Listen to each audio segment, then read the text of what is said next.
The Connectional Church from TableTalk Magazine drifts through the pages like a tapestry of fellowship woven by divine hands. Rooted in Acts chapter 15, verse 6, it reminds us that the apostles and elders once gathered to seek unity and truth together. So too the church today stands not as scattered stones, but as one living temple, bound by Christ, shaped by love, and strengthened through shared counsel. Now for our reading. Now the apostles and elders came together to consider this matter.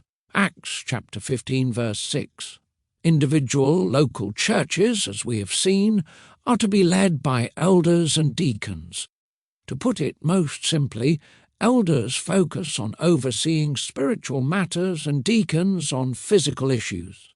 In truth, however, there is overlap between the spiritual and physical, so neither office is exclusively devoted to one or the other. As we continue our examination of church structure and governance, we will now look at how individual local churches relate to each other. Throughout church history, many different forms of church government have been developed, including episcopacy, Presbyterianism, and Congregationalism.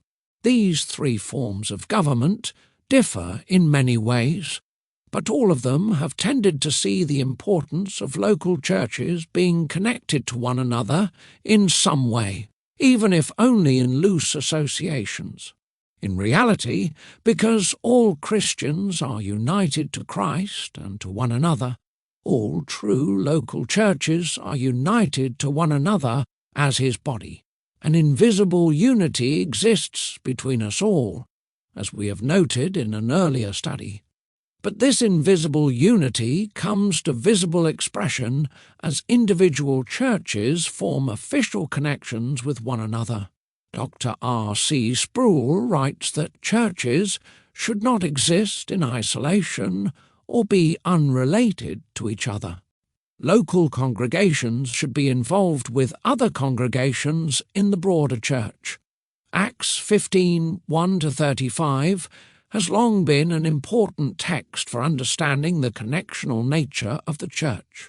When a disagreement arose in the early church over the place of Gentiles in the body of Christ, the apostles and elders met together in council to settle it. This provided a model for the early ecumenical councils and for the synods, general assemblies, and presbyteries in Protestant denominations. Churches with a connectional system of government provide several advantages to members. If a local church errs in a judgment regarding a member, a higher court of elders can intervene to help. Dr. Sproul writes, "The Westminster Confession affirms that when decisions are made at the local church level with respect to doctrine, behavior, or matters of discipline, there is a court of appeal. If a person is convicted of something in the civil realm, he has the right to appeal to a higher court. Similarly, decisions made in a local congregation can be appealed to a higher court, the presbytery, and then to the highest court, the General Assembly. Connectionalism, however it manifests itself, is good for Christians. When church leaders from different congregations gather together, many issues can be considered thoroughly, and practical and theological help can be provided by the larger church. Let us thank God when we see like-minded churches working together. This concludes our reading. Thank you for listening.